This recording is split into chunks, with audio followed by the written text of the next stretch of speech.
We are moving now to council time from the work session, and we begin with public comment, which is on the agenda items only. And by the agenda items, I'm referring to the agenda here that is posted and before us. Staff, do you see anyone online or in the hearing room who wishes to comment? Yes, Chair, I do have someone online. Caller, please state your name and go ahead with your comment.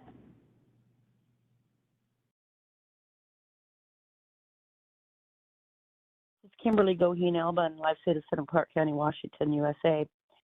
Speaking on the minutes of September 27, I spoke for the first time since handing an illegal criminal trespass letter, and I need a constitutional attorney to file a legal lawsuit.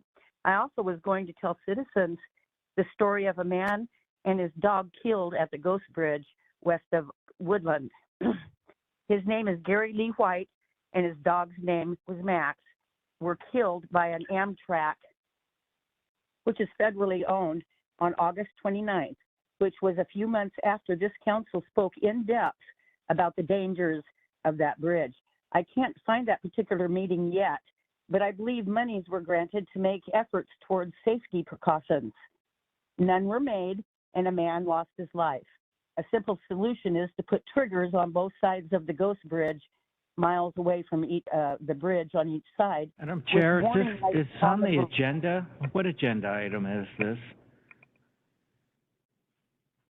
Answer the question, please. I just sent her a new request on mute. It'll take a second. I believe she was trying to make the tie to the minutes of September 27, but it's a bit of a stretch. So are That's there what other I comments said, that you wish to No, I am speaking now. Hello?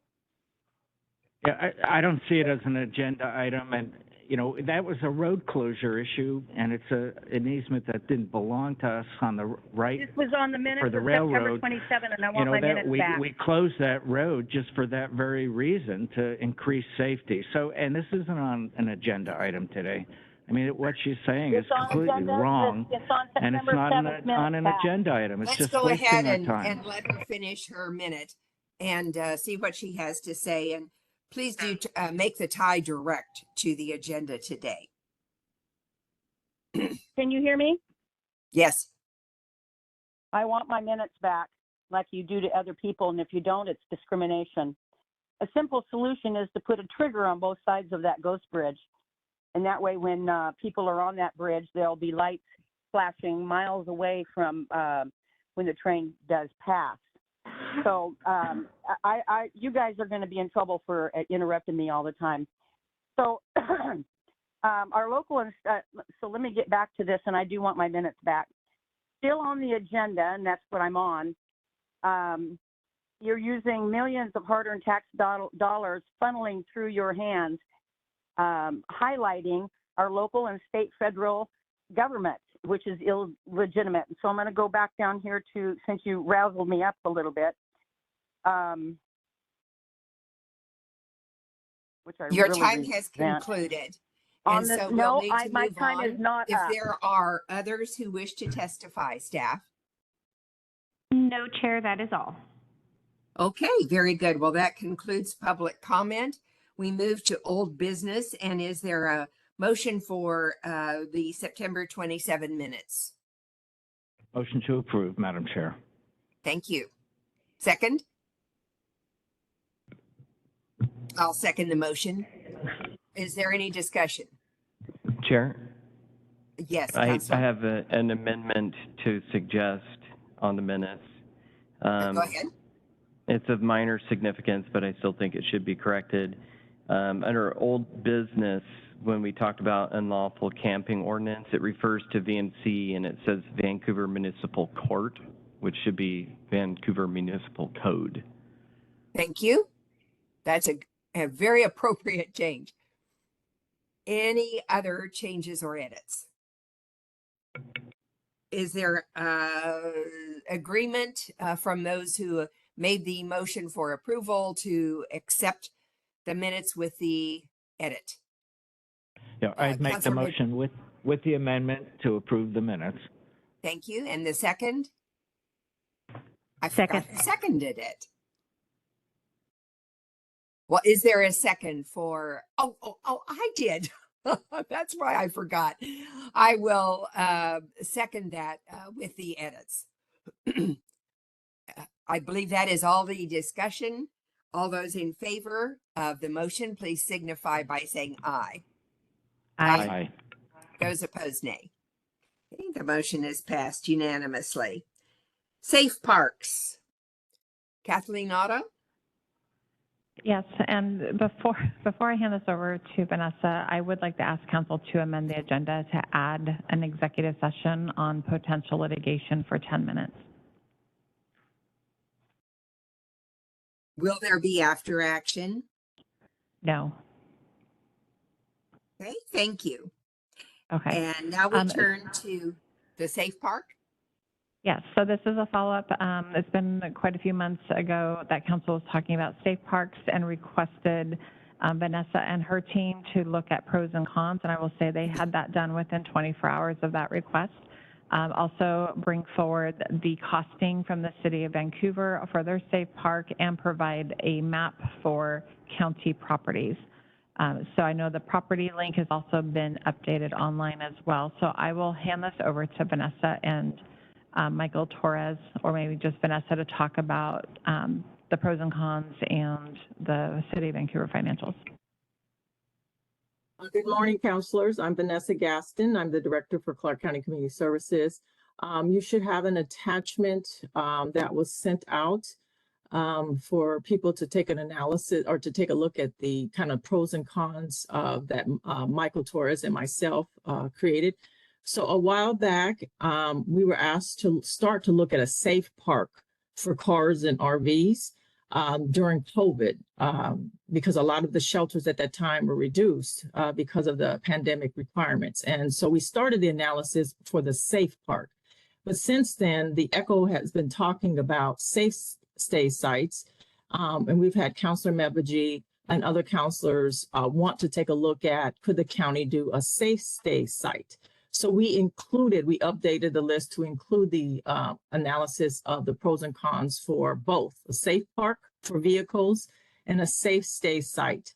And a lot of this is the analysis based on our own experience, where I have done this either in other counties or cities, same with Michael, or observing the information that we have gotten from the City of Vancouver's website, and they have provided us some information. So you should see this document here. So it's a combination of both. And it's basically just kind of helping us to understand kind of what the council would need to take a look at if you would want to do either. You could do both or you could do either. What I would say is that we were looking at county property so that we could try to simplify this. And I know Lindsay Schaefer had worked with, and I don't know if it's GIS or Public Works, to look at what is the county property that's currently vacant. We did give her a list, the Council for the Homeless did give her a list of other properties that was mostly churches back then, but there was a cost to that. It wasn't free. So you had to, and we didn't include that necessarily in this analysis. So we just kind of stuck to the county property. Michael, do you want to add anything before we kind of get a little bit more into what needs to be considered for the county property sites? The only thing I would say in terms of the costing of the safe parks that you see, the City of Vancouver size is 60 parking spots. That's their safe site. The reason I'm mentioning that is as you evaluate cost, more sites will increase cost somewhat. Now, what I will say about the county spots, again, we don't control those sites, and we're probably not the ones to give you feedback about are they prepared and able to handle the infrastructure to do a safe stay site. A safe park, so we'll start with that. A safe park is just basically hopefully to have a site where people can park their cars and hopefully have some RVs. You would need to have both. You would need to think about location for that. You would need to make sure that you have some porta potties so people don't use the bathroom outside. You probably would need to be thinking about a provider, a contracted provider. My department does not do direct services, so we would need to look at a contracted provider. We would also need to probably think about maybe some security around that area to make sure that it doesn't attract other kinds of ailments that could lead to crime. We would also need to think about trash pickup so that you could make sure that there's not a pile of trash there. If people's for the safe parks, if vehicles are abandoned or they will not start up, we would have to think about how do we pay to have those towed or to be moved.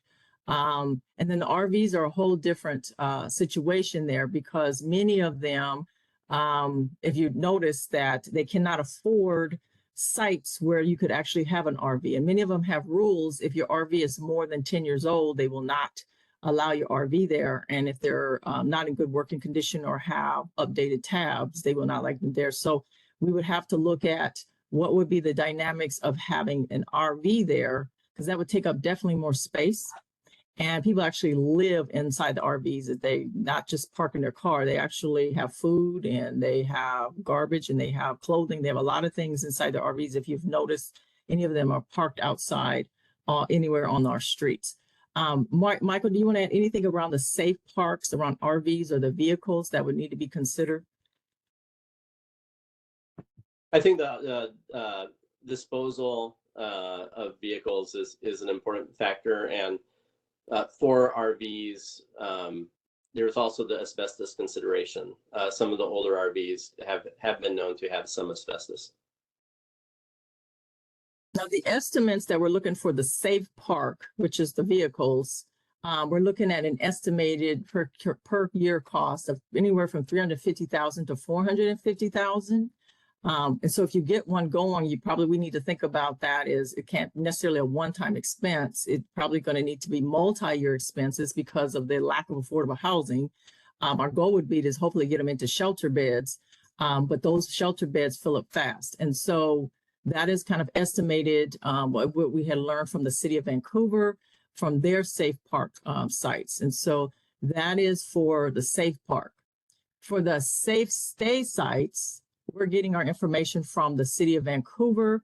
Again, similar requests. Now, this one's a little bit more difficult because we would have to look at, could you put those structures up and what would be the needed infrastructure around that? We would definitely need to bring other departments involved in that to make sure that whatever requirement, permitting, whatever needs to be done would need to be part of that. So it would not just be community services. It would need to be a lot of the other departments. And if they have additional costs with that. Same thing around, we need a provider.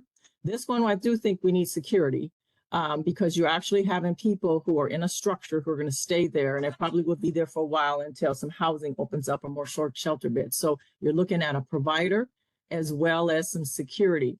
And we learned that from the motel shelter that we had during COVID. We had provider on site. I mean, actually we had staff on site. We had temporary staff on site. We actually had providers who would come there. But we needed security. We had a lot of things going on and around different types of things happening that needed to be addressed. And we needed to have someone there 24/7. And so we would have to think about that cost as well. We would also need to make sure that we would be thinking it's connected to the homeless crisis response system. So be working with coordinated entry so that we can make sure all providers and everything is going through a homeless management information system. That would actually need to be done for both. Now for the costs, I understand that there was a meeting. I wasn't at the meeting, but Kathleen and Michael had met with some city representatives and they had sent out some information, some estimated budgets that they had for their safe sites. And at that time, they were averaging between $19,000 to $20,000 per bed. If you've read in the newspaper, it looks like the city of Vancouver has approved another $1.4 million to two of their safe stay sites for additional support around staff and other costs that needed for those safe sites. So it's going to be higher than the $19,000, $20,000 per bed based on kind of what we're seeing with the city of Vancouver. So kind of in a high level summary, that is kind of the analysis. Michael, do you want to add anything around the safe stay sites? No, I think you've covered that. You know, the cost analysis is based on what has been locally experienced, as Vanessa indicated. I guess the only thing I would add is we are required to go through coordinated assessment, coordinated entry, do coordinated assessments, and any homeless services we provide would be part of the homeless crisis response system. They would not be a standalone project. So we would make sure they're integrated with our other homeless efforts. Now, for both of them, whether if it's a safe park site, that would be considered unsheltered, people living unsheltered in a situation. And then but safe stay, that would be considered still sheltered, but they would be considered sheltered at that point. We would treat these both as similar, especially the safe stay, as a form of shelter. It's not housing. And they both would have the same outcomes and expectations for our providers to move them out of homelessness into housing. And so we would work very closely with the systems. Again, we would continue to work with the homeless crisis response system, coordinated entry, and all of our outreach team providers to make sure this is incorporated into the homeless action plan. So this is just kind of an analysis, pros and cons. Right now, we do not have any additional funds.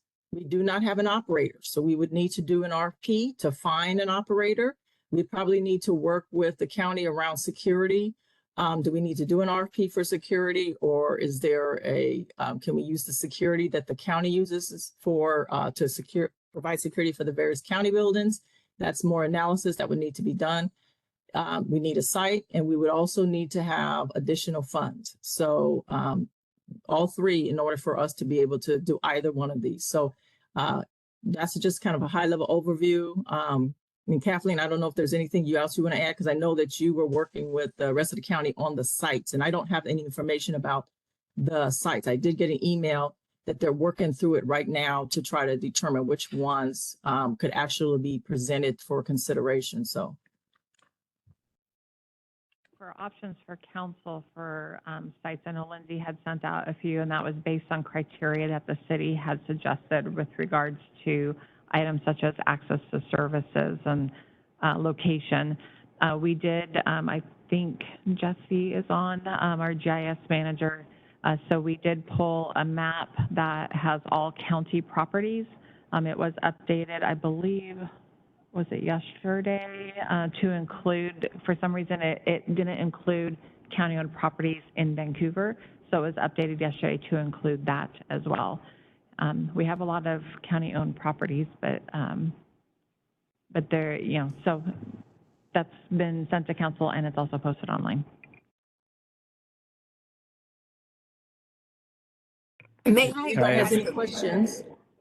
Yeah, I'd like to ask a question. I'm kind of interested in comparing safe stay costs to the cost of a small home.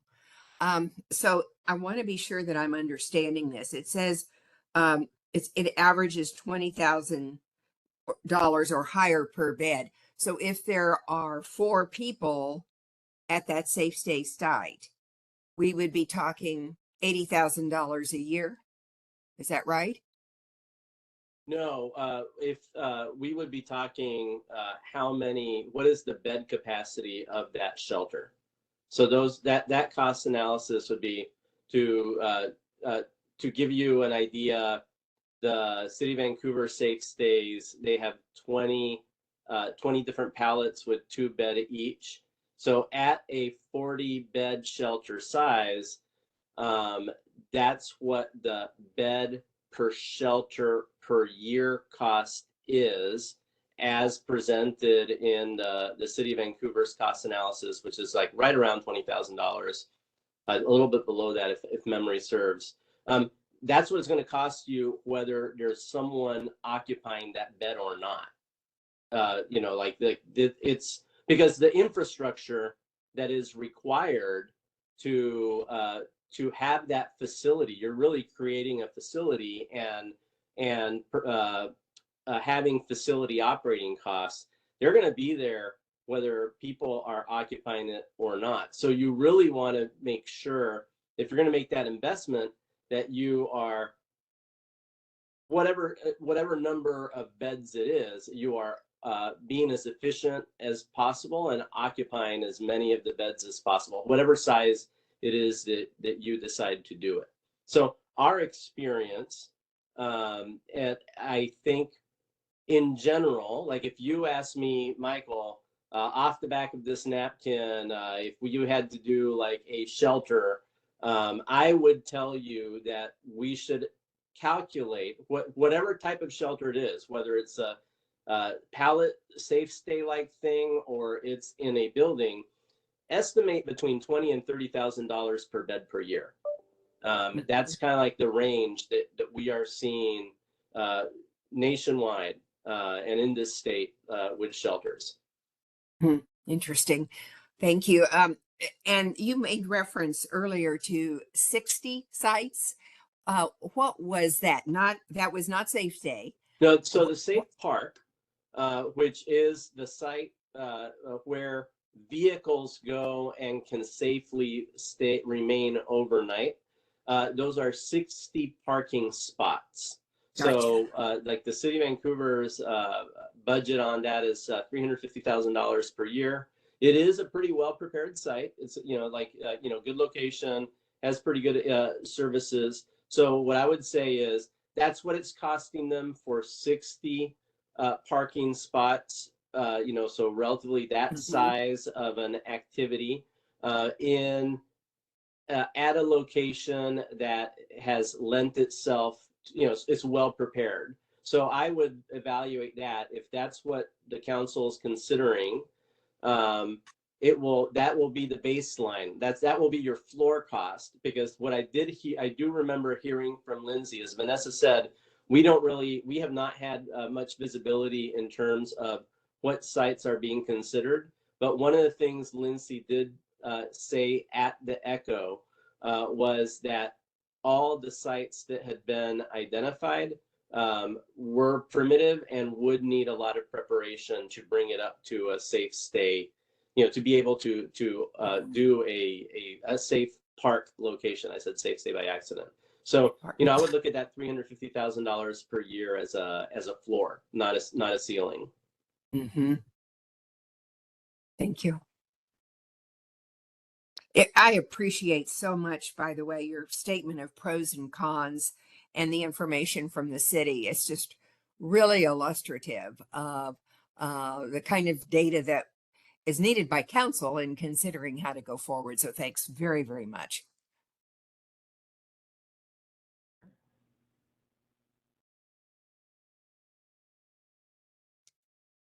Other questions or comments from council? Chair? Yes, go ahead. Okay, thank you. So I have a few comments and then I have a couple questions as well.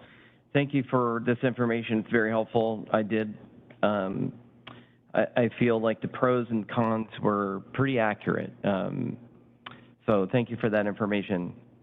One of the things that I would like to point out is it's so easy to calculate how much a facility like this would cost.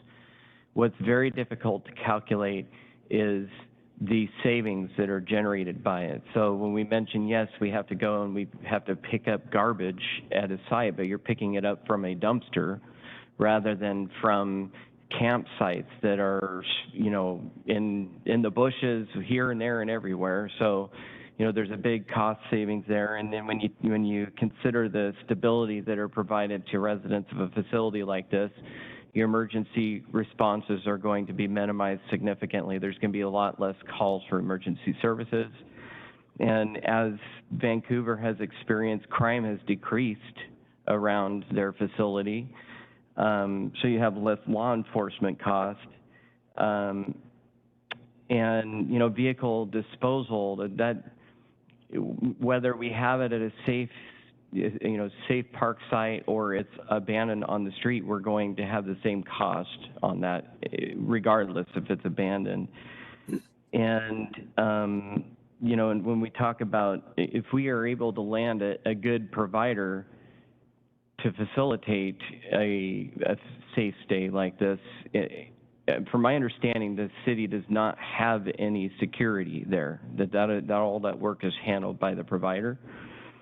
One question I do have is,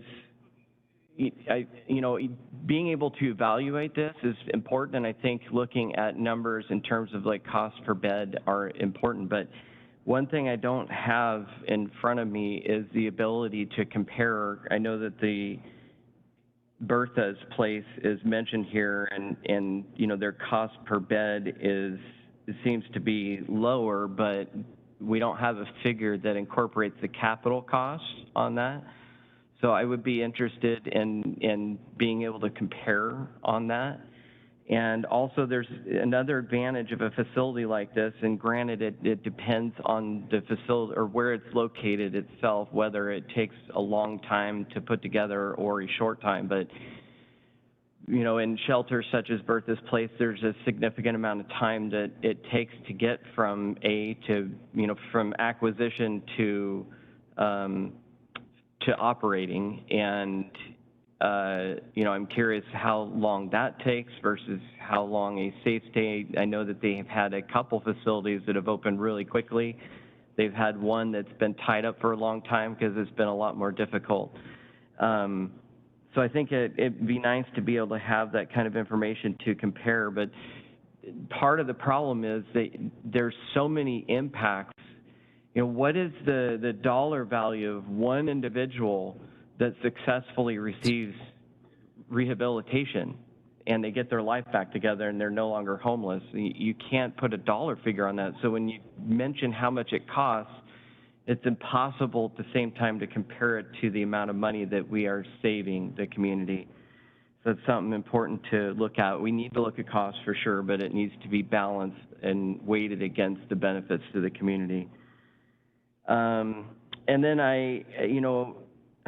one of the things, I'm glad that you brought that up, Vanessa, because I did read the article in the newspaper about the increases to the service providers. And I think this is an important question that we as a council need to have, because this is a really big problem in our homeless response system in general in our county, is that the individuals that are doing the outreach and doing the work are not being paid a living wage. And from my understanding, the largest intent of that increase was to ensure that the people working in the safe stays were receiving a living wage. I mean, it's really backwards to think that these individuals that are going out there and they're fighting to try to help people in their homelessness are on the verge of homelessness themselves because of the low wages that they're receiving. So I think this is a conversation that we need to have, and we need to look into with all of the different service providers that we contract with to make sure that they're receiving a reasonable wage and that they don't end up needing services themselves because of that wage. So those are some of my comments. I do have one more thing that I'd like to bring up, and I think that the success of Vancouver's facilities is predicated on its partners. And we have the additional challenge of not being able to, we have to work with our sheriff's office as opposed to, whereas the city, they have Vancouver Police Department and their staff under the city manager. One of the reasons that the Safe Stay has been so successful is because they have a heart team. We don't have a heart team. And also that 1,000-foot buffer around. That is the most critical thing, in my opinion, is maintaining a space where they can exit the chaos of the streets. And that's how people start to be able to repair their lives. And so if we were to venture forward with the Safe Stay, we would need to make sure that we have a solid agreement with the sheriff's office in how that would be patrolled, because we would need to maintain a buffer similar to the city does, where there's no camping surrounding it. I went to Portland. I don't know, this has been a while, and it may have changed since then, but I remember seeing they had a facility very similar with the same exact pallet shelters, and they had a cyclone fence going around it, but the entire perimeter of the outside of the fence was just packed with camping. And so you still have that chaotic environment there, and it's not conducive to healing. So I think it's critical that if we were to move forward with something like this, that we really need to have, we probably should honestly have invited our sheriff to participate in this conversation today. But he and our sheriff's department will be an integral piece of this if it's to be successful. Councilor Leon, thank you. All of those are excellent comments. The question around the shelters like Bertha and all the other physical structure shelters that are indoor that we pay for, the county does not own any of those buildings. So we just pay the providers to do the service. So the capital costs around that, you know, unless we're paying somebody for I think it's Bertha 2, Columbia River Mental Health owns that building. And the Vancouver Housing Authority owns Bertha 1s. So there might be some cost around rent, maybe a provider would have to pay, but all of the capital is done by the owner. So the county would not have any of the cost around the capital for that. So I just want to make sure that people are clear about that. We did present to ECHO the outcomes, the beds, the outcomes, the data around all of our indoor shelters. So if anybody else in the council would like to see that, that's a report was given to ECHO. We would have the same outcomes, same requirements for the safe stay sites or even the safe parks. Thank you for that clarification. If I could just add real quick too, I think it's important to just measure the community cost, because whether we bear that expense or the community does, those community dollars could be spent elsewhere if they're not on that capital cost. So regardless of whether it comes out of our coffers or not, that makes a difference for sure. But I think just in general, you've got to think of the impact to the community as a whole. But thank you for that clarification. And I do want to just also highlight your point is that none of these programs are inexpensive. You're right. We do need to pay providers adequate wages and they need to have benefits, or they're going to be on public assistance themselves. We need to make sure that they're staffed. All these programs need to be staffed adequately, or you're going to have burnout or something's going to happen at these sites. So any of these programs. So they're not inexpensive. They cannot be done inexpensively if you're going to do this right. And we are dealing with a much more difficult population with the fentanyl issues, you know, a lot of issues around people in and out of the law and justice system. So the challenges are much more difficult for people that are becoming unhoused. So thank you for highlighting those points, because if any program that's being done, we need to make sure we adequately fund it. Vanessa, was the ECHO meeting that you referenced a moment ago held recently, or roughly when was it, so we can find it online?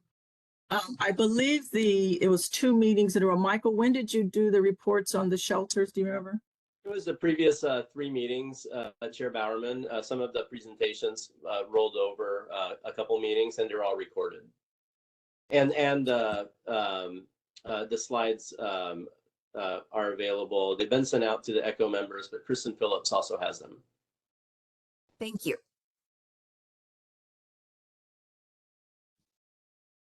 Chair? Yes, Councilor Marshall. Thank you. I have a comment, and probably there's a question in there too. So I appreciate this information. It'll help facilitate whatever we decide to do going forward. One of, I think, a significant pro in my mind was really to provide geographic access to shelter. It seems so much of the resources are located in the city of Vancouver, so I saw this as a way to help meet the need outside of the city of Vancouver. And I'm aware there are children in both Battleground and Ridgefield who are homeless, who I believe are, you know, couch surfing, living with other families. So I wonder, you know, what access their parents may have to some sort of shelter, or if people are having to go into Vancouver to find shelter, and then the distance between where their kids may be residing and their access to their children. So I'd just like to better understand what resources are available outside for shelter outside of the city of Vancouver. One thing I will mention, thank you, Councilor Marshall, for people that are not actually on the street, when the outreach workers do their assessments, they would not score as high on the assessments because the priority is for people that are on the street.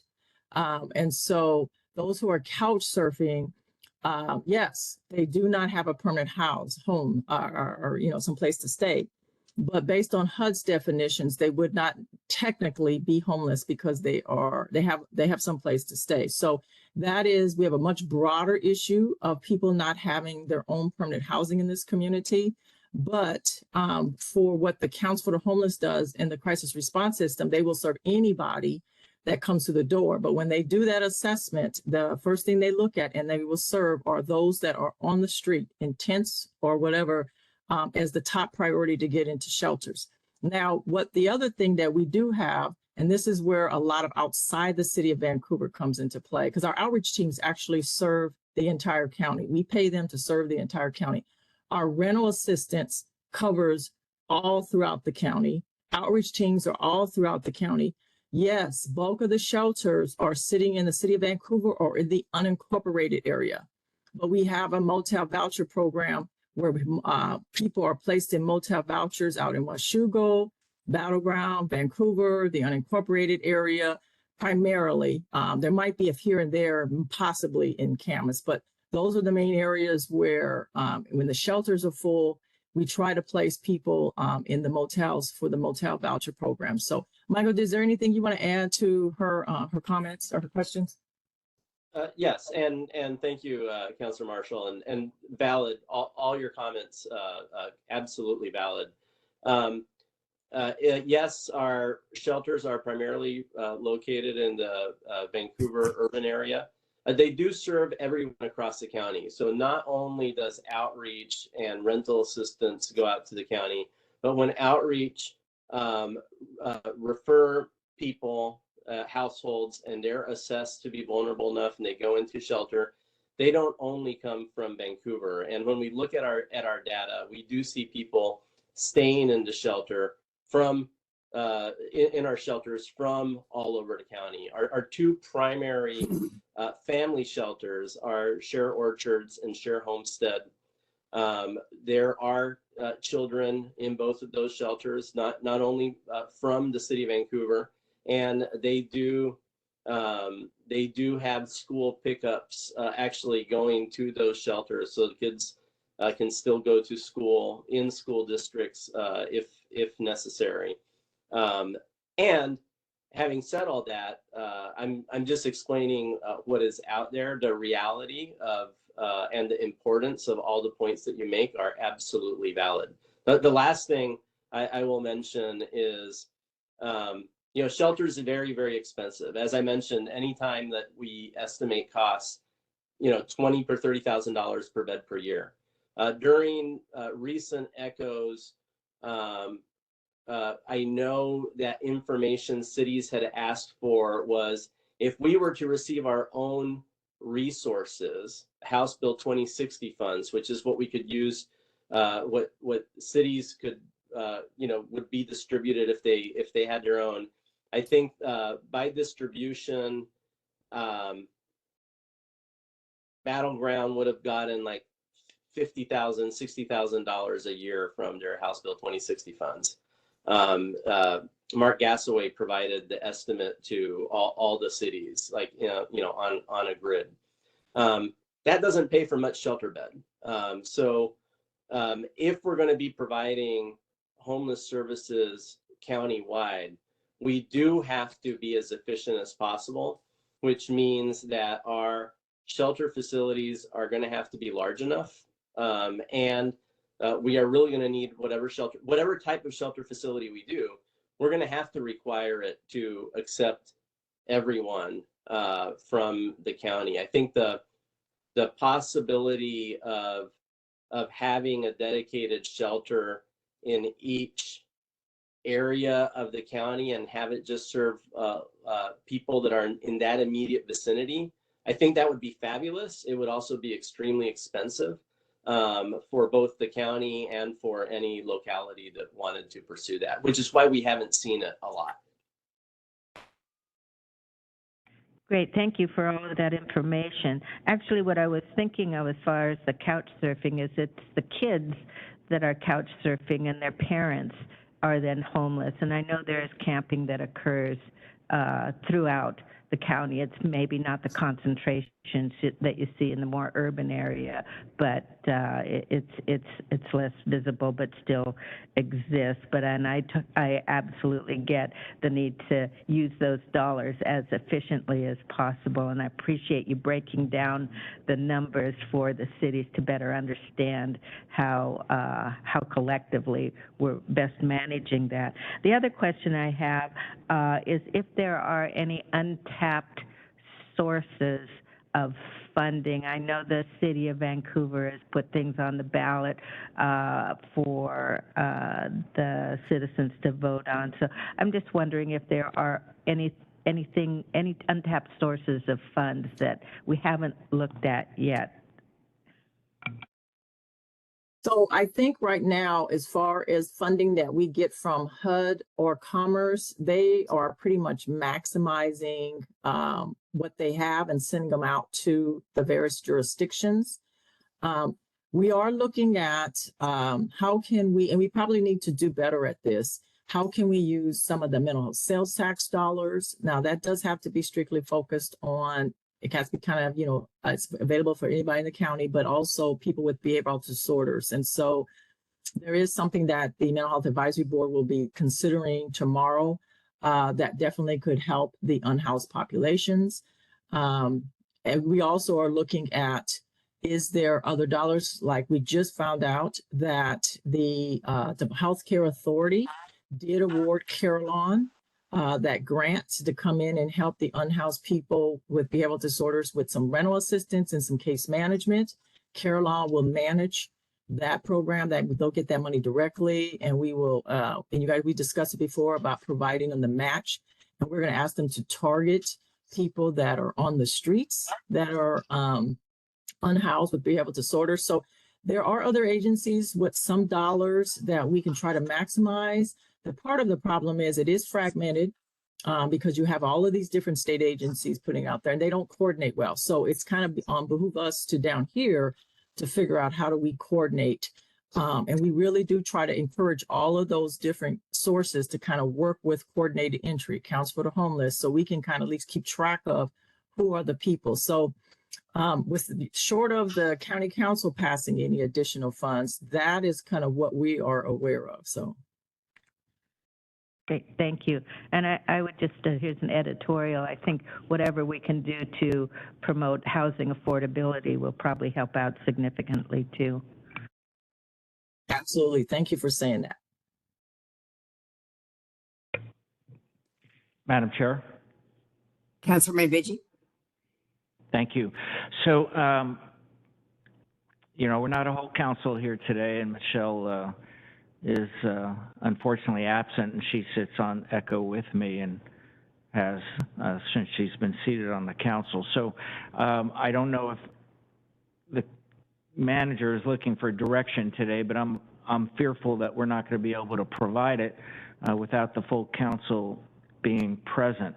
But I want to make some highlights from my point of view that I've been working on since I became a counselor and got involved with trying to do my best to make things better here in Clark County, and focusing on that homeless situation. Here are some of my takeaways, because number one, we need to do things differently. And to some extent we are. We've increased outreach. We've created ECHO.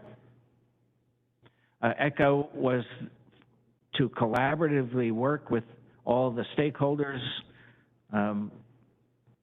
cities, to identify gaps and come up with solutions, and then bring them back to their respective councils to operationalize what we found. So that's why we're here. We have a new council since January. What are we gonna do? So I want to refocus this conversation, because so on the vein of where I'm coming from, I was focusing exclusively, not exclusively, but my main efforts on our encampments, the unlawful camping, the unsightly, unhealthy, insecure camping that is occurring everywhere and is a blight. But, you know, what is humane? To leave that continue? And I know almost everyone here, if they haven't, I'm sure they have been to the swamp, now gone, and other places like it. It's inhumane to allow people to remain passed out in front of our front door, wondering whether they're alive or not, blocking the walkway, vandalizing our building, assaulting people. It's inhumane to allow these conditions to continue. And I think our report card as counselors will be on what are we going to do with these visible encampments. So we are making some progress, but I want to, you know, we keep people in their homes. We're trying to get to affordable housing. You know, we have utility assistance. We're trying to keep people housed and from becoming homeless. We have so many programs under the Homeless Action Plan that the county is doing, but I'm focusing today on our encampments and what we know from just living and seeing and driving around the county. But from ECHO, we know, you know, the RV parking that's there right now is overwhelmed. It's not enough. And it's temporary. It's on C-Tran property. They're going to want it back eventually. So that started the discussion on the RV parking. If you go to Pacific Community Park, that's in the county area, and I know there are probably other areas where there's a whole row of RVs. So they've taken over right next to a park, the whole street, the sidewalk.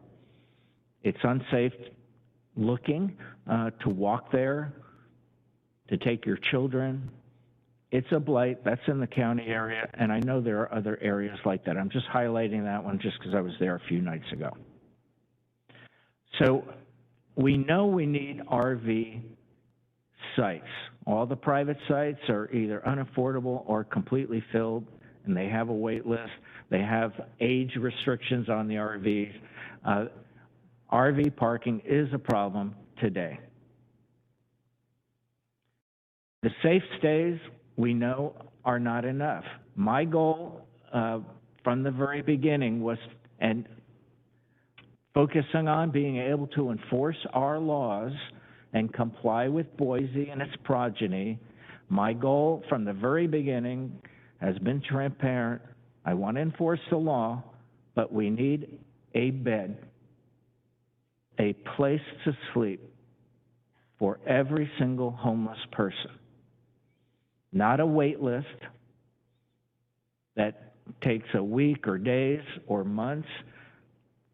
There's a person here who's been on a wait list for years that I've spoken to, and I have confirmed that he has, in fact, been on a wait list for years.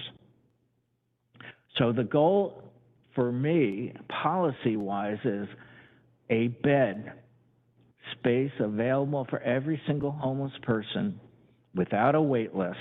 And of course, we are nowhere near that. And including, so a current goal is to, what do we have? What can we maximize right now as far as access? From hospital beds to sobering beds, you know, short-term, long-term residential drug treatment beds, mental health stays, those beds.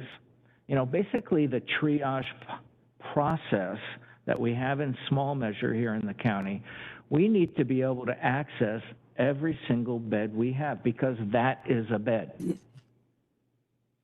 to comply with Boise. The cheapest housing, and I hear rumor that Vancouver's looking at it again.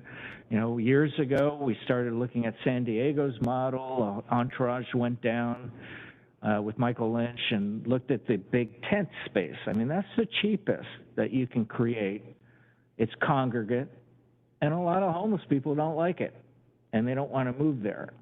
But it is a bed space, and quite frankly, we have complied with Boise if we say we have a bed space in this tent. So I've always been in favor of an economical approach and providing congregant spaces.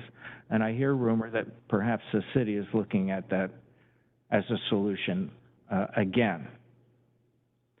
So what are we going to do?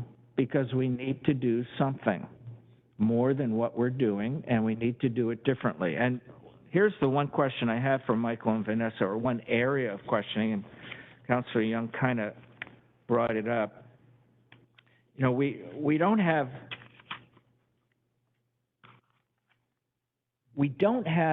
providers that are trained and particularly capable in the sense of doing that triage process and professional counseling that may be needed.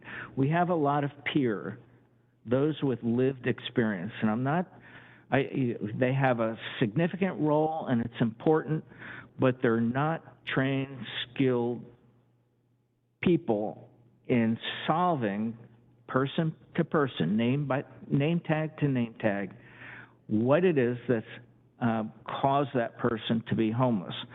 So, you know, the one stat that you're showing here is 33 out of 80 individuals, 33 obtained housing, 41%. And we've seen different metrics over time in the last few years, and some of it looked fairly dismal. But it's still too soon. Of those 33 housed just within the last year, how many are still housed? I mean, it's kind of like looking at a recidivist rate. I mean, if you house someone then out of one of the safe state or RV spots, and then that they're part of okay, we've successfully housed them, are they remaining housed? Is the program really achieving midterm success, much less long-term success? So what I had been talking with Michael and Vanessa all along is we need metrics of success, because the holy grail of this whole process is exits. Everything we do needs to be with the goal driven towards exiting that person from their homeless situation. And quite frankly, I'm not seeing any statistics locally that really give me optimism that we have a good plan in place, a good program in place, that we are spending tax dollars, you know, our public funds, the best we can. You know, so metrics, getting exits, focusing on our encampments. What are we going to do? Because we need to do something differently with the money that we have available to us. I'm not talking about raising taxes to throw more money at our homeless approach. So I'm hoping that we can move forward with this council to join with Vancouver, which is our biggest partner as far as these encampments, and WSDOT, probably our third biggest partner. And one of the recent discussions I had on that, and they have since cleaned it up, when I was talking to our regional WSDOT director, there was a really ugly encampment growing again on 205 on Mill Plain. A lot of citizens were commenting on it, and it really looked bleak. They have since cleaned it up, but the challenge for them was we weren't listed by the legislature a couple of years ago as one of the lead counties, even though we had one of the worst situations in the county by data. The proviso the legislature provided to WSDOT to eliminate encampments didn't come to Clark County. So that's something we need to take up with our legislative delegation. But WSDOT, Vancouver, and us, we need to work together to do more so we can eliminate our encampments and provide a bed space, make a bed space available for every single homeless person. And if they reject it, then we still have the full weight of the law to enforce available to us. If you are concluded there, I would like to ask Kathleen and Vanessa, is there any direction that you need from council today, or is this simply discussion and information? I think it's up to council. We're just following up based on direction, but a couple of things I would ask council to think about, and maybe we need to bring it back as you guys digest this information. We don't need direction today. But of course, if you have some. But Vanessa, is it accurate that how the safe stays within the city's jurisdiction, is that done through the current homeless management system, like the HIMS system, or is it completely separate?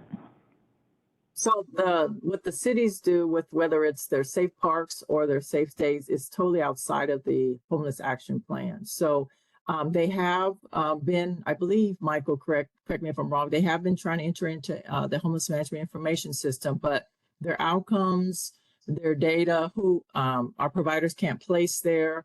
So it's totally operating outside of the homeless action plan.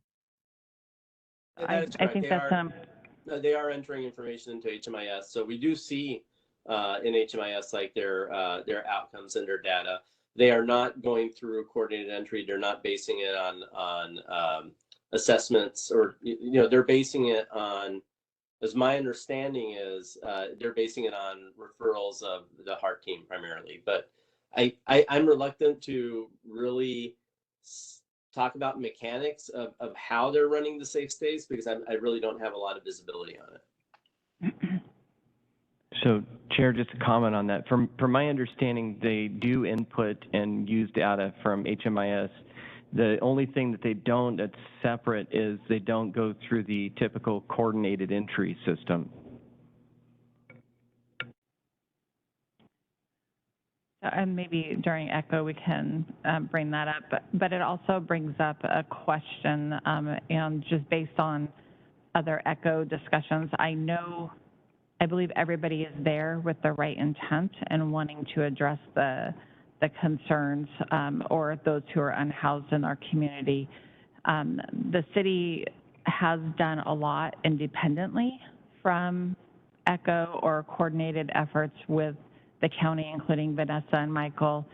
And so one thing I would like the council to consider or think about is, would it be more productive? For me, it'd be more productive if we're all on the same page, using the same system, so we are getting that data that's needed to ensure that what is being done is actually resulting in the results that we're striving for. It feels a little clunky sometimes when the city independently will start these programs without any discussion with the county. And right now, the county maintains the control over the homeless action plan per RCW.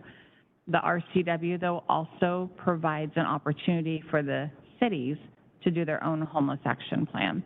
We want to make sure that we're in compliance.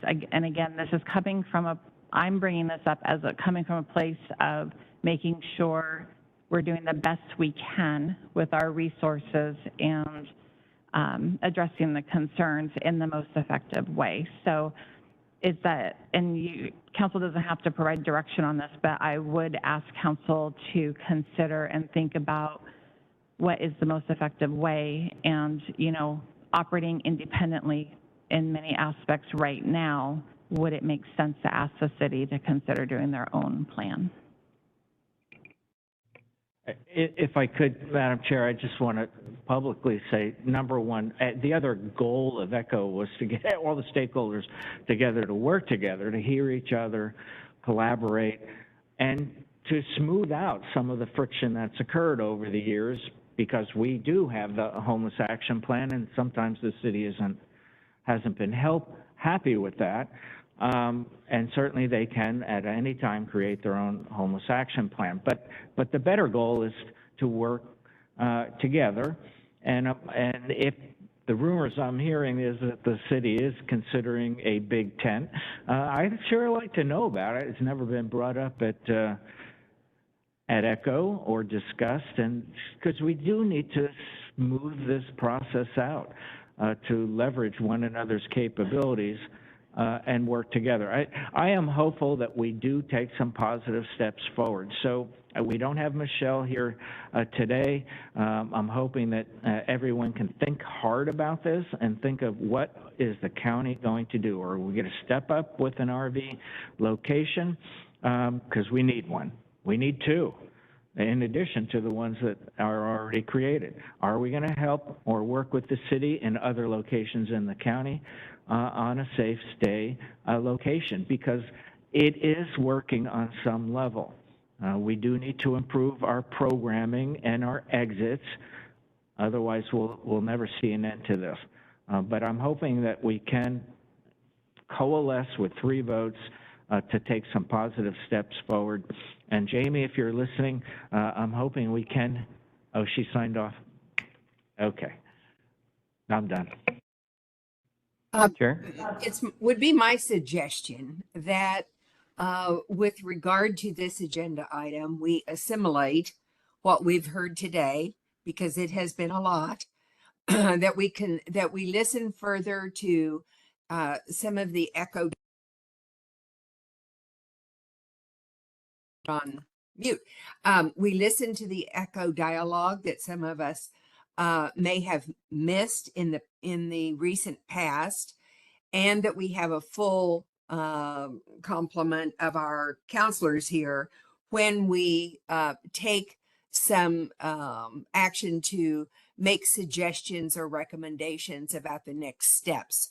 And if that sounds agreeable, then we would be ready to move on after these reports that we've received today. So let me hear from you, Council. Is that agreeable? Chair, I have a couple comments real quick, and that might help answer your question here. Even if we open a safe stay and a safe park, we're not even anywhere close to solving this problem. And it keeps getting worse. It keeps getting more expensive. And this is where my concern is. We have an ECHO meeting once a month, and this subject comes up about maybe once a month at the dais or something like that. We're not going to solve it with that kind of effort. I don't know what the answer is here exactly, but we have got to focus on this somehow, whether it be us here or whether we look at bringing in outside help or dedicating more staff time to it, but something has to be done.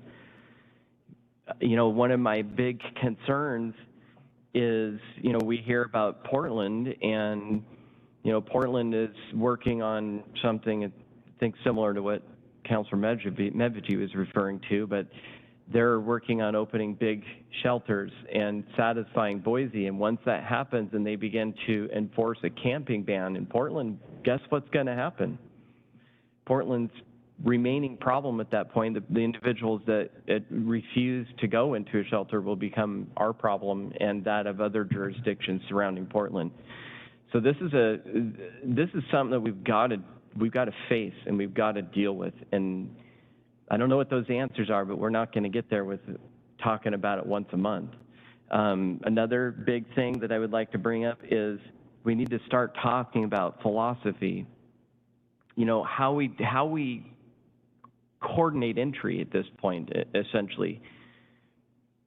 The way the model is set up, the people with experiencing the most vulnerability, generally speaking, are placed in a shelter. And I get that, I get it. But the question is, we have to ask, is that the best process? Because we have individuals that become homeless who are stable at the moment. They have just lost their housing. You know, if we don't find a method to get them in right away and they start spending time outside, every day they're out, they become more and more difficult to house in the future. So that is something we need to look at, and housing first as a model.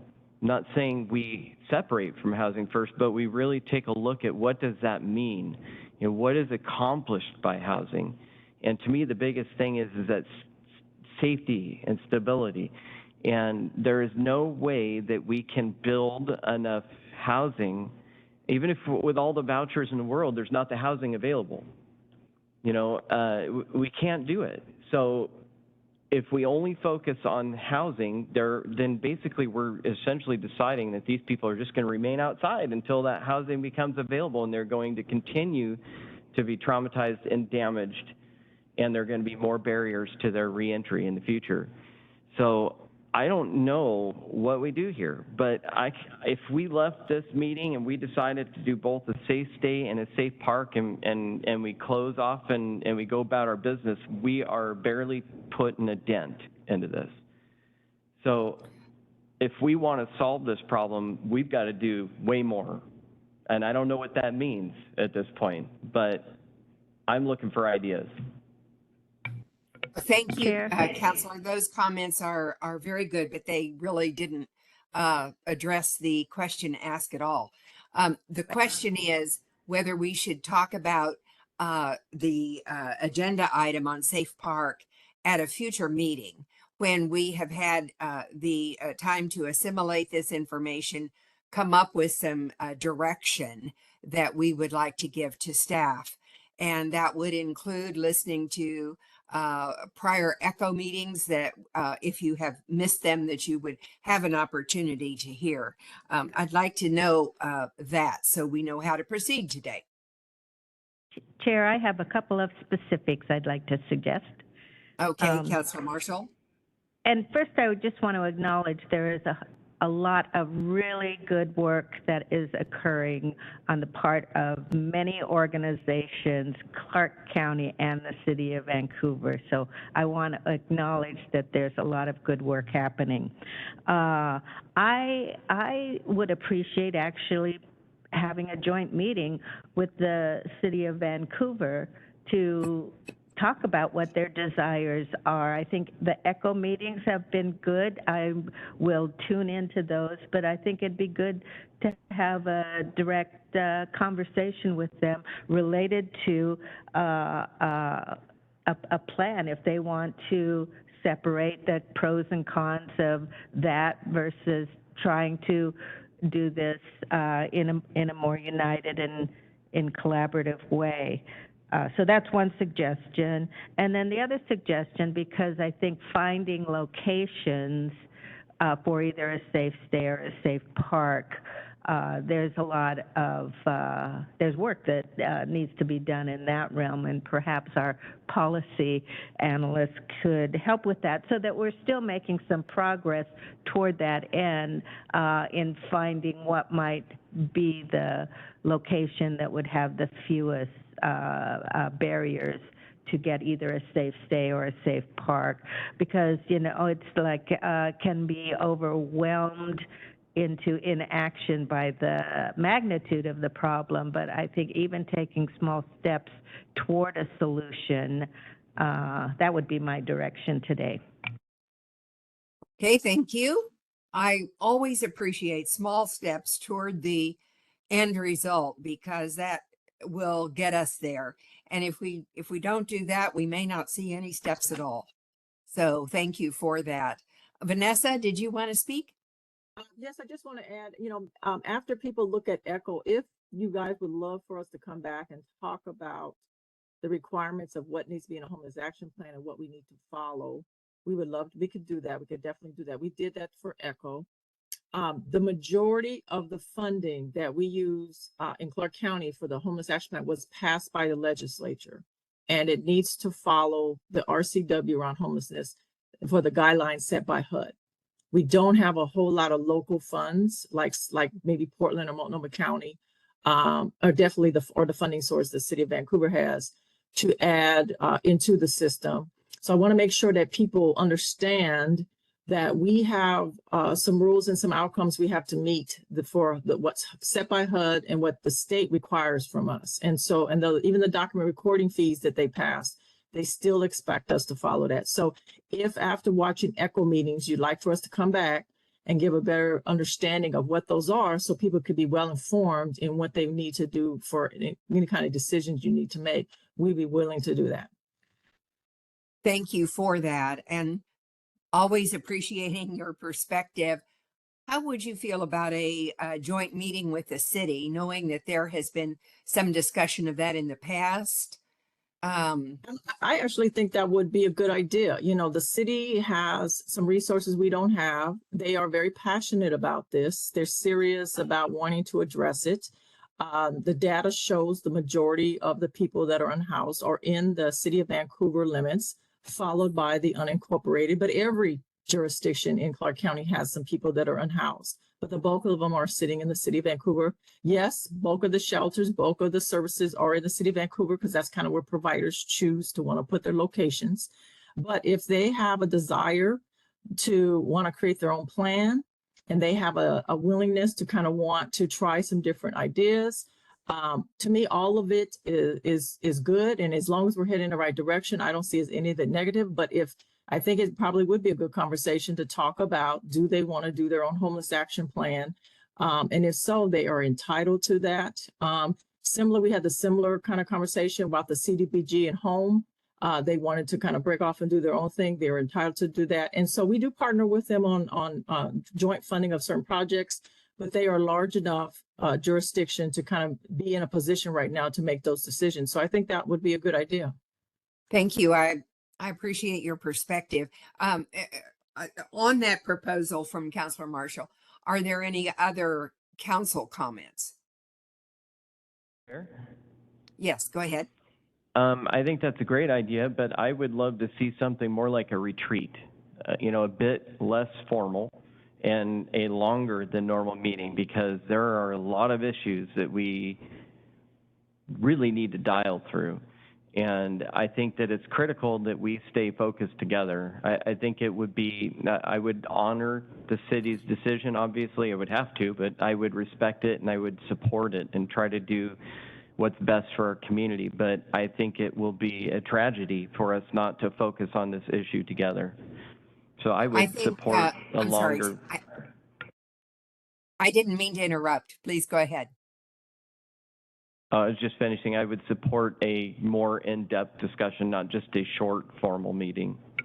Mm-hmm. I do like the idea very much of more informality, as long as there is an agenda, so that we know what we go in to accomplish and we stick with it and have something to report at the end.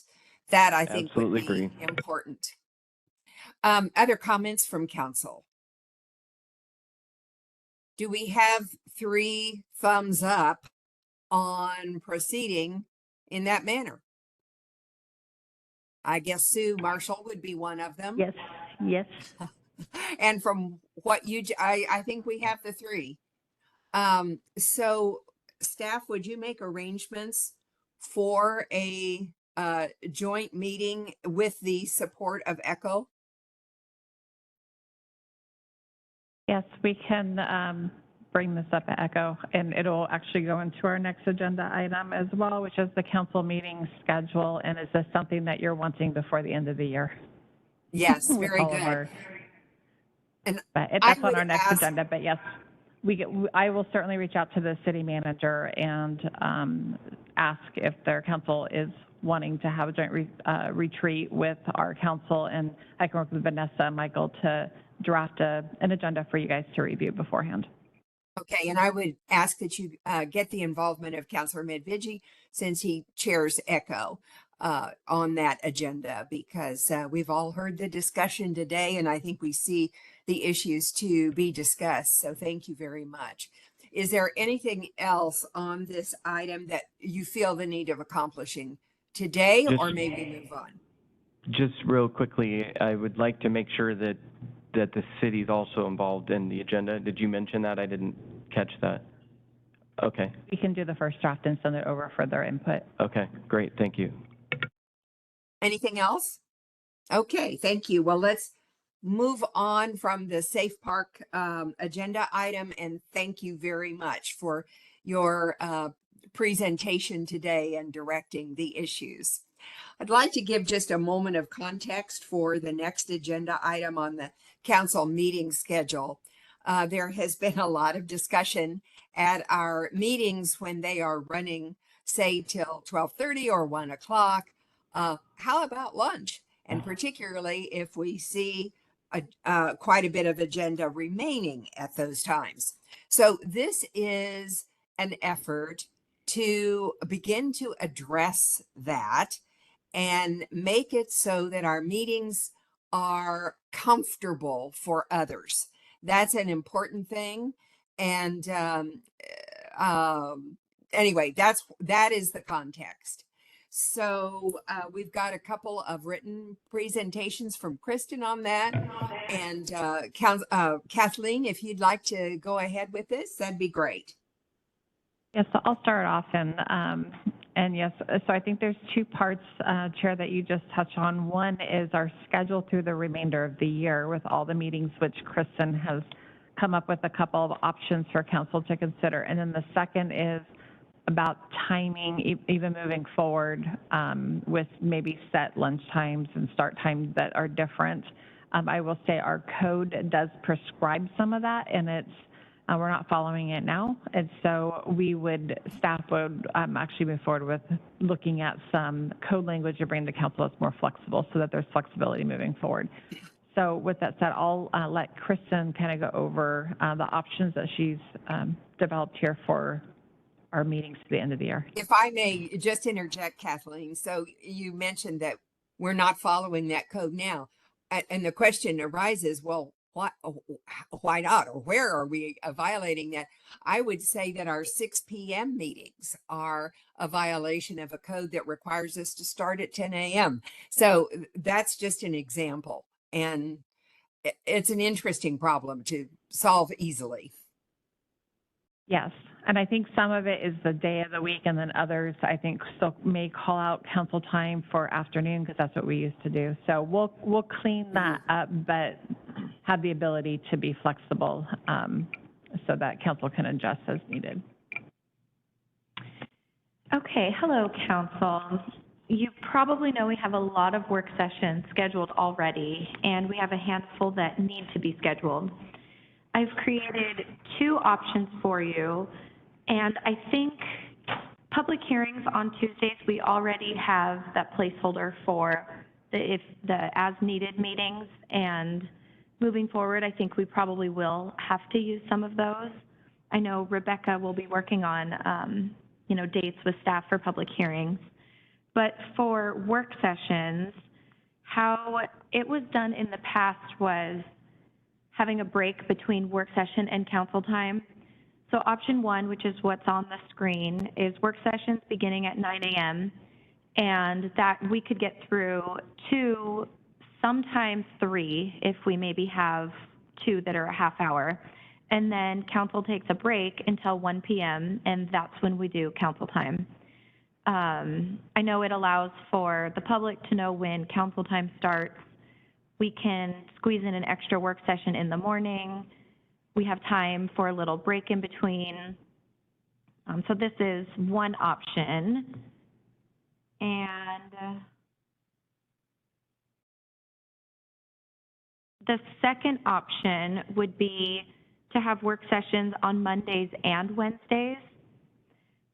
The way this looks is Wednesdays will stay how they look now, with 1, maybe 2 work sessions followed directly by council time. And then there's a little more shuffling that has to be done with this. So on Mondays, all of the one-on-ones with Kathleen would be moved into the morning time. And then we could do a work session at 2 or 3 p.m., depending on what council prefers. It does make for a long meeting day for Mondays. And Wednesdays look the same as they do now. And the first option is a little bit more structured with council time starting at a certain time, which is nice. It just makes for a long Wednesday. So those are the options. And I have work sessions that we already have dates for, we put in the calendar. And of course, depending on which we do, we can move some around and work with staff. And then off to the right, there are 4 work sessions as of right now that staff is requesting, and these are just dates that staff requested. A few of these dates will not work, but Rebecca can work with them on that. So that is our view on how the two options could work. I don't know if anyone has any questions about it. I know we do have a few more points to bring up as far as meeting dates, but I guess I can stop for questions about that portion of it. Chair? Yes, go ahead, Councilor Young. So these are my initial thoughts, and of course, we all have our own different schedules and needs. So for me, Monday is a predictable day right now, and Wednesday is not, because we don't ever know how long our meeting's going to go on Wednesday. So I don't ever schedule anything in the afternoons on Wednesday because I don't know when we're going to end. To me, it would allow me to have my Monday still be predictable and my Wednesday to be predictable. Whereas if we go option 2, now Monday's full and Wednesday's still a bit unpredictable. So that's my thoughts on it. I would prefer option 2. Sorry, that was option 1. Mm-hmm. Option 1, yeah. Other preferences? Yes, Chair. Or staying as is a third option, I should add. Yes, go ahead, Councilor Marshall. Thank you. I lean towards option 1 as well. Monday is generally my prep day, so I like to keep that day open. And I think for the public's separating the work session from council time makes sense, because I think often people get confused and want to comment at council time on work session topics, and if there's a distinct separation, that would be good. And if they want to provide comments, I think knowing when we're going to be starting council time for sure, that would be helpful in that regard. And then just let me say, I really appreciate seeing on a calendar page all of these topics, even though they may shift around, but to just have a sense of where everything is going to be landing. So I really appreciate that. And then specifically October 25th, I think, there's the Lacamas Lake Symposium, so we may need to make some changes there. But I really like option 1. Thank you for putting it together. Thanks. I would agree. Thank you for making options available. And I think there are 3 thumbs up now for option 1, just as an FYI, but I don't mean to shut off discussion with that. Councilor Medvigi, do you have any comments? Well, so this is one area that I'm going to completely defer to my fellow councilors. I'm flexible. I allow Kristen to guide my work life by setting up my calendar, and I follow it assiduously. I'm completely retired except for my daily work, and I work 7 days a week on this council job. I'm open to whatever you would like to do. I will work around it and schedule my life accordingly. We all have so many counselor assignments, which, that is the wild card for when they come up, and I'm hoping that we don't change something that completely just throws all of that scheduling for so many other stakeholders into disarray with conflicts like we are seeing on the 25th for the symposium. So anyway, whatever you all agree with, I will agree with, and Kristen will keep me going to the right places at the right time. So given the first part of the question before us, I think you have the 3 thumbs up, maybe 4, but I think it's 3, in order to get some feedback on that. Is that sufficient, knowing that we would eventually need to work toward code? Yes, this will work. We'll move forward with code as well, and I'll work with Johnny to get some information out to the community so that they will see, and we'll update your calendars as soon as possible. So just a couple follow-up items as well. The Lacamas Lake Symposium, is that a day that council wants to cancel our Wednesday meetings so that the council can attend that? I know it was briefly chatted about last time. If what I heard last time we discussed it, every counselor, and I'm very, very grateful and optimistic, every counselor wants to be there. So I don't know that there's an alternative for all the stakeholders that have already been alerted and partners that were going to be participating. So I would say that maybe the easiest remedy is to just defer to the symposium and cancel our conflicts for the day. You had asked a question in the written information, Kristen, on there's a Board of Health meeting. Do you want to reschedule? And I would say, yes, let's reschedule that. I support that. I do as well. Okay, thank you. And then a couple other just calendar items. The week of Thanksgiving, council usually takes that week off, so we are holding that week as well. And then also the week of the budget hearing normally is the last meeting in December for council. We can certainly do another meeting the following week if you would like. Or always know if something comes up, we can schedule a meeting. This is a national alert system. Yes. So it works. So if it's coming over your phone and your laptop and your TVs, Yes, that's what's expected. Yes, they did do a good job putting that information out. So with the December schedule, depending on how we're doing it at the end of the year, we can talk about it as we get closer. But like I said, normally the week of this year, the week of the 4th is the public hearing for the annual budget. We normally end at that point, but no, if something comes up or if we need, additional things approved, we can always set a special meeting with 24 hours notice if needed. Does council have any initial thoughts on that? Or we can just communicate that week is going to be the last week so our staff's prepared to make sure they're getting stuff in front of council. I think that's a good point. Yes, let's do that. Was that Councilor Marshall? Yes, thank you. I would agree with that. But one thing I would like to note, I know last year there was a number of other agenda items on the agenda in those, I think it was Monday and Tuesday that we met. And so if we could make an effort to keep it mostly on the budget, that would be. So that is, yes, and I will communicate that to all the departments and offices because, we need to not wait till the last day to have an agenda. The Monday of that week is part of the budget process is the separate electeds have an opportunity to address the council independently of public.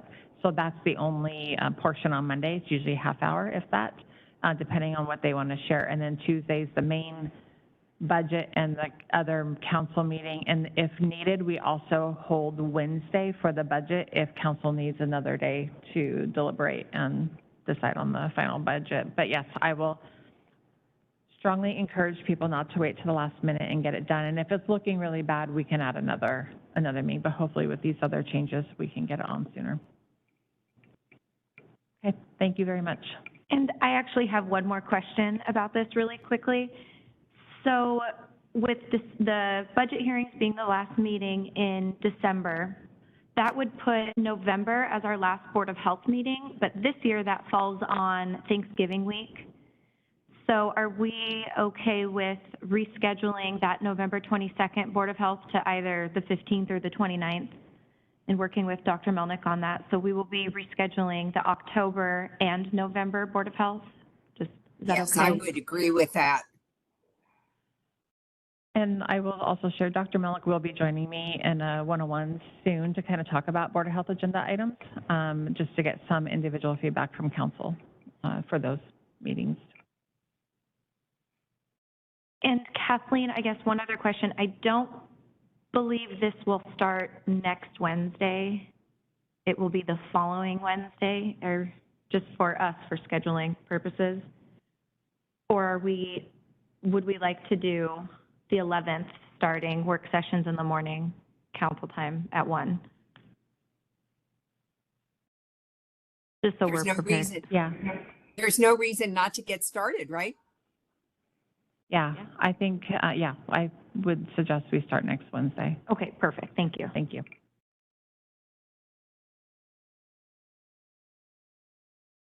Okay. Thank you very much. Those are hopefully decisions that are going to make it more comfortable environment. So we appreciate that, staff. And Kristen, especially for the email that you sent us. Next, we look to board assignments. Kathleen? So this is, yes, so this is only talking about the elections canvassing board. Councilor Belcott has asked to not be part of that board assignment any longer. I know the chair is the primary, but Councilor Belcott has been attending. So we're looking, and I don't know, Chair, on your availability, if we need to have, I know Councilor Young, I think you're an alternate on that as well. There are a couple of meetings coming up in November, and training, I don't think Councilor Marshall's received the training. The rest of the council has received the training for that, but there is a mandatory training to be on that board. And that is for signature verification. Is that mandatory training? And I have asked Kathy Garber if that's available virtually and have not received a response yet. I believe that Councilor Young, you're the only other person other than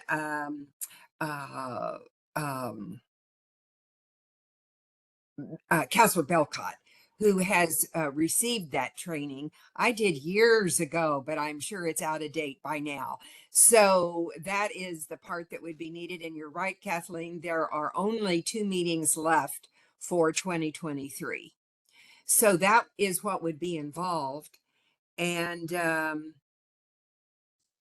Councilor Young, you might be interested. Councilor Medvigi, Councilor Marshall. I would be willing to do it if I could get feedback on the manner in which the signature verification program or class is going to be offered, but I haven't got that verification yet. So I'm not sure whether I could participate or not. How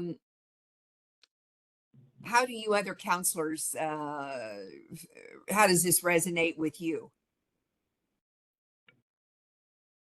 When are the meetings? And I don't know when the meetings are.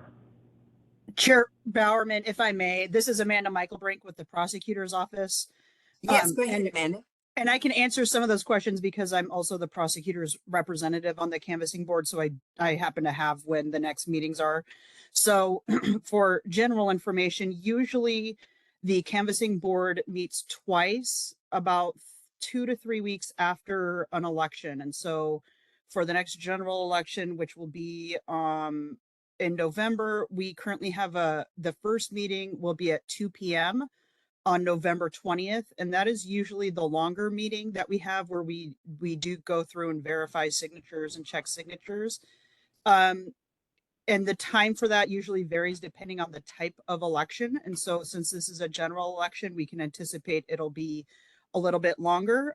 Councilor Medvigi might recall that the last general election that we had, we were there for about 7 hours.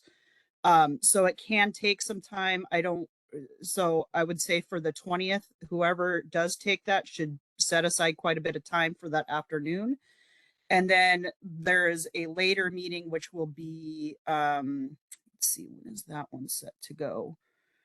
The next one after that would be on November 28th at 2 p.m. And usually the second meeting that we have is usually a very brief 15 minutes to half an hour type of meeting as opposed to the longer one that's the first meeting.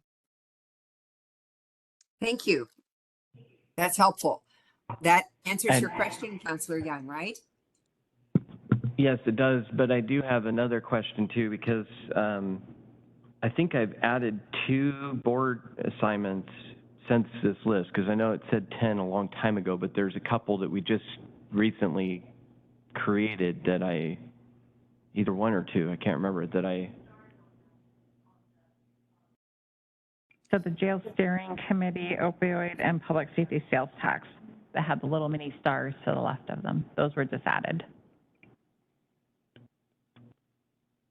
Would you okay, so the numbers at the bottom haven't been updated then. Okay.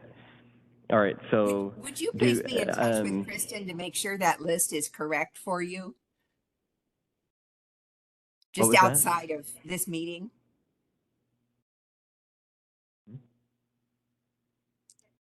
because I know she'd like that to be Oh. correct, as we all would. Yes, so do we know when those meetings are going to be? I think was I on the opioid one? Is that what the one I? Yeah, yes, the opioid one has not sent out meeting information yet, but the other two, the public safety sales tax and jail steering committee, are already in your calendars if you are on those meetings. I believe they're coming up in the next couple of weeks, and no one had conflicts. I did check that, and I double checked. This list is correct. The summary number on the bottom is one thing I did not update, though, so. Okay, I just saw the number on the bottom and assumed it wasn't updated. Thank you. I mean, I probably would be willing to take over for the remainder of the year, but we would have to reschedule my one-on-ones on the 20th.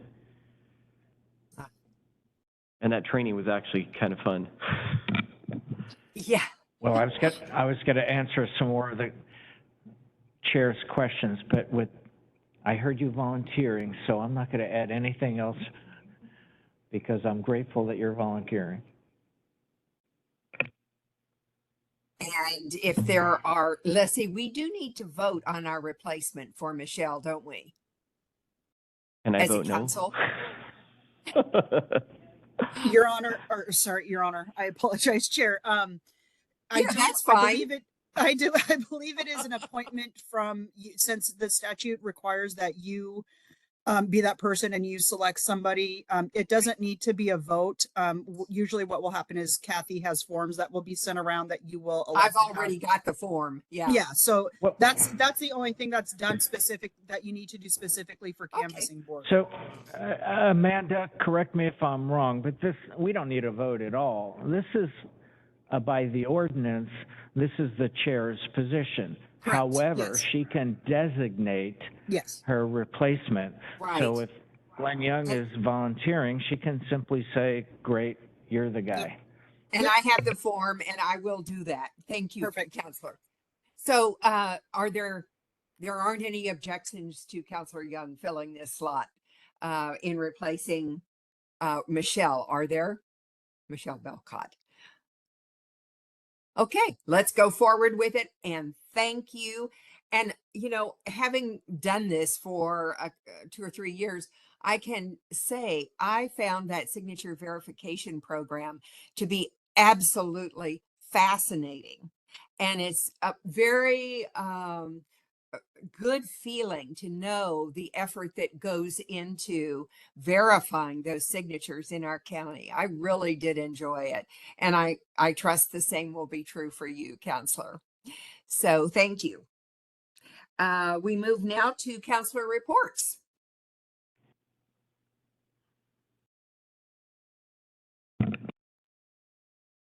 Chair? Yes, Counselor Young. I will just say I'm having fun with my week with no driving. I'll fully report next week, next week. Are you getting chauffeured? It is interesting. I'll just leave it at that. Very good. Other reports. Work session requests. None today. Policy Chair, issues. Yes. I have something on work sessions. I forgot to bring it up last week, I guess overwhelmed with the number of work sessions we already have. But I wanted to clarify, I believe we agreed to a work session from the assessor on the public benefit rating system. I don't know that it needs to be done before the end of the year, but I know he's willing to come back and chat with us on that. And I do see it as a programmatic component that can help us with our climate change response in terms of resiliency and adaptation. So I would just wanted to remind folks of that.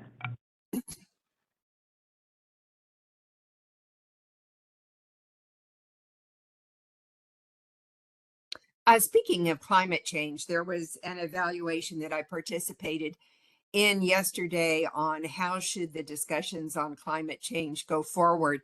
And I would need to get permission from the consultant who developed it, but I would be happy to share their draft to date. It will be presented to council within a week or two. So it's very, very comprehensive, and the questions that were asked were quite good, I thought. A lot of them process oriented, which is important in putting together a discussion like this. And I didn't realize that there are 3 committees that are developed that will take the climate change issue forward. And those 3 committees, I, for one, probably many, suggested that not only would they meet independently, but with each other to kind of cross fertilize, if you will, the ideas that they have, and therefore work with each other to perfect them and bring them forward like that. So I think it was a very good process. Are there other counselor reports? Okay, let's go to, we said no other work session requests, right? And That is correct. policy issues. Are there any policy issues for today? And there is Jordan. Hey, counselors. Jordan Bogey for the record. Just wanted to give you all a bit of an update on what I have been working on lately so that, folks can understand that from the one-on-ones. And so I've joined a few different groups so far across the county. So I will be getting plugged into the mental health sales tax group, the public safety sales tax group. I'll be joining some of their end of the year meetings with the plan to have me do more facilitating in the new year with those groups. And so just to let you know that those are some things that I've been joining and learning more about. Have also been working with the Broadband Action Team as we look for guidance from the Department of Commerce around the $1.2 billion that's coming for broadband expansion to the state of Washington, and then looking to see how much Clark County will get of that, and how to best utilize that. Have also started sitting in on the ECHO meetings as well as the Law and Justice group meetings. So I will be, deepening my experience in all of those areas. So just want everyone to understand that I'll be joining those groups. I think this was briefly mentioned last week, but I drafted a resolution ending the state of emergency for COVID, and that is with legal right now. And also just wanted to remind the council that would then trigger 30 days until the ending the moratorium on the RV camping ban that exists in the county. So that's with legal right now, but I believe we'll be coming back to the council here in the next week or two. I was asked to, just to give you a little bit of a list of some of the things that individual counselors have talked to me about that I've been looking into, a little bit on the public benefit rating system. As Councilor Marshall had mentioned, there is a work session, I think, that will eventually be coming back with that. The last time that the council had really looked into that in depth was 2019, so it's been a little bit. I was asked to check on the status of agritourism and the rural event centers. So council approved some ARPA money for community planning to work on that. And it's my understanding that money has just recently been dispersed so that they can start using that, and that a press release should be released here in the near term for the task force to work on that. And have gotten some questions about Larch Mountain and updates on that. And so I'm still looking into that. Haven't seen any updates. That I think that's been a little bit difficult to pin down. Have been asked to do some work looking at cluster development in some of the rural areas. Also have been asked to look a little bit about some of the impacts on impact fees. So some recent statewide legislation that's occurred, and then current county policy. So I'll have a little bit more information on that forthcoming. I've been asked to look into some county policies around signage for development. and making sure that affected parties and neighbors are aware of what's happening when development is occurring in the county. Have gotten some questions related to some of what we heard yesterday and last week around DNR and ecology and county enforcement, and where those roles overlap and who has jurisdiction where. So I've started looking into that, and I know some of those conversations are ongoing concurrently as well. I've been asked to, based on the option 6 for the freight rail dependent use conversation, I think that happened like mid-August, just follow up on that. And so I'll be, I know that Kathleen is working on some additional clarification on that as well. So I'll be following up on that. And then also am following up with the CREDC grant for the $50,000 to present to council as well.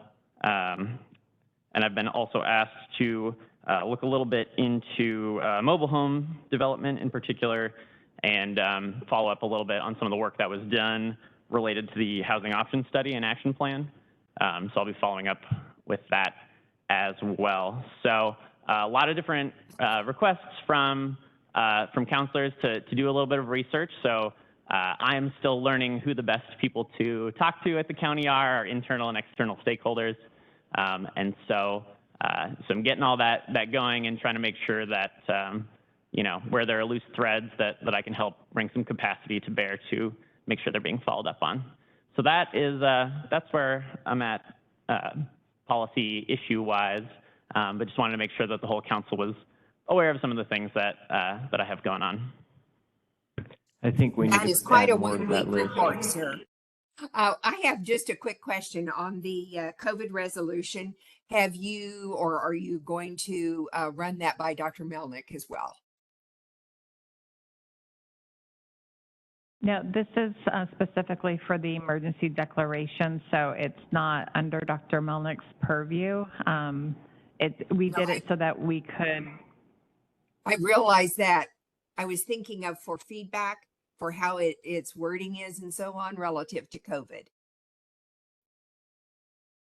If you think that public health is not relevant, that's fine. I just see it as being related. I can certainly follow up with Dr. Melnick. I know I did follow up with Vanessa because they received a lot of federal funding, and so we didn't want to inadvertently cut off funding that we were getting because of the declaration. But yes, we can certainly follow up with Dr. Melnick to see if he has any concerns.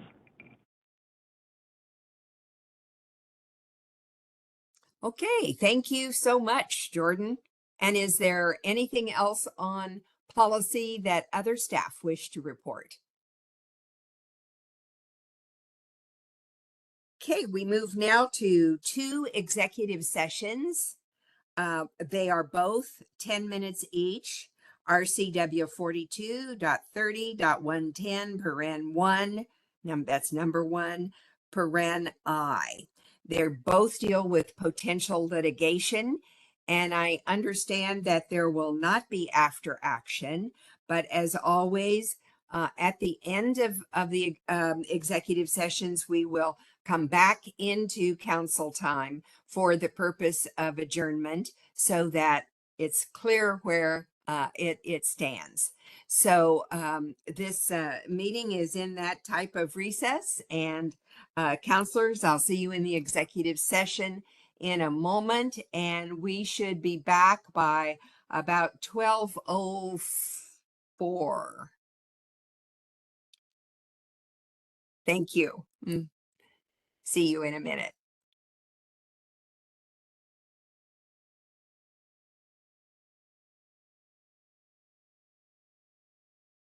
Chair has asked us to extend executive session for additional 5 minutes, and council will be reconvening at 12:09. Thank you.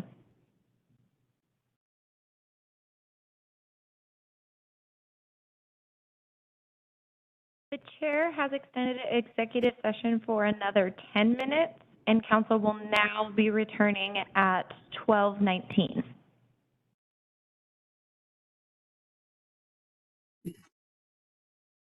This is Wednesday, October 4, 2023.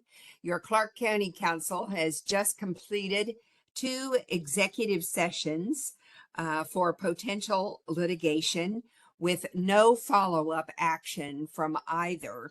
So we are now back in council time for the purpose of adjournment. And so that is the message. This council time, this council meeting is adjourned. Thank you for being here. Bye-bye.